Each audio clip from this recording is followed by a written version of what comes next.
ఆవకాయ పెడతానండి. ఇప్పుడు ఆవకాయకి ఇప్పుడు నేను ఈ లెక్కనండి, ఈ లెక్కను మీకు 4 గిన్నెలు చేసుకున్నాను ఆవకాయ ముక్కలు. ఓకే, దీంతోనే మీకు ఆవు పిండి ఒక 3/4 వరకు వేయాలండి.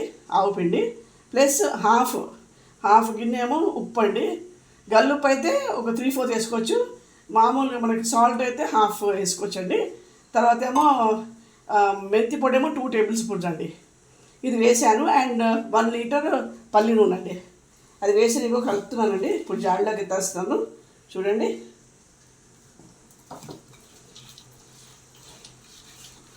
ఆవకాయ అండి. నిన్న బాగా గాలి వర్షం వచ్చిందండి, అందుకు బాగా కాయలు పడిపోయాయి అన్నమాట, ఒక 25 కాయ వరకు. అందుకే ఇంకా నేను ఏదో వేస్ట్ చేయడం ఇవ్వద్దనేసి వచ్చేలా పెడదాం అనుకున్నాను. ఇంకా సరే అని ఇంకా ఈ నెల పెట్టేశాను. ఇంకా తొందరగా మళ్ళీ పాడైపోతాయి కదండి కాయలు, ఇంకా అనమాట. అది ఒలిగా పెట్టాను ఈసారి.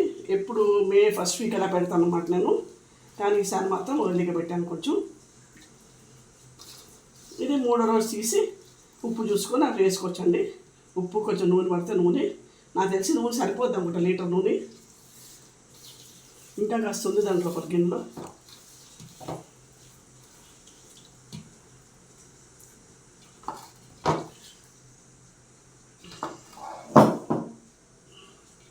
ఇది ఉంచేస్తానండి ఇంకా దీంట్లో.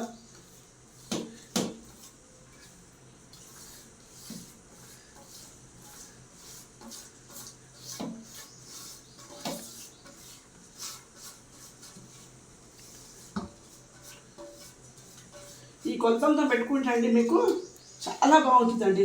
ఇంకా మీరు చూసుకోక్కర్లేదు అన్నమాట వెనకాల, అంత బాగుంటుంది మీకు. ఓకే అండి.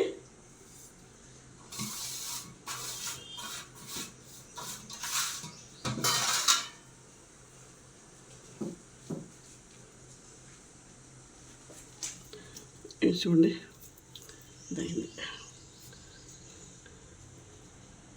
ఒక 20 కాయ వరకు అయిందనుకోండి, మంచివి.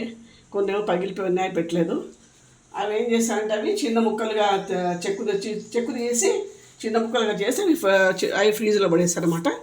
ఫ్రీజ్లో పడేస్తే ఏంటంటే మీకు అది సంవత్సరం వరకు ఉంటుందండి, ఏం పాడవదన్నమాట. మీకు పప్పులో కానీ దేంట్లో వేసుకోవచ్చు మీరు. అది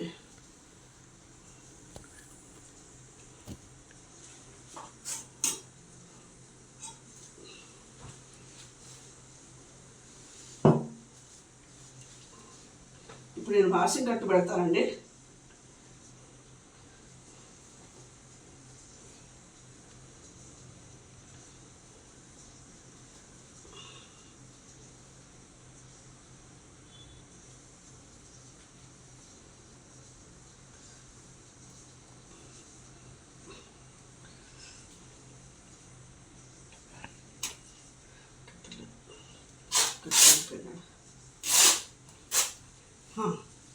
ఇప్పుడు వాషింగ్ కట్టు పెట్టాను.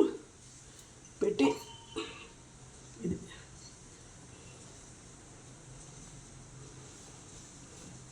ఇంకా 3వ రోజు అండి, ఎల్లుండి అనమాట. ఎల్లుండి తీసేసాను. ఇంకా తీసి చూసుకొని ఉప్పు చూసుకొని ఇంకా నూనె చూసుకొని వేయడమే. ఇంకా అయిపోయిందండి ఆవకాయ ready. Thank you. Have a nice day and please like, share and subscribe my channel అండి. ఓకే అండి.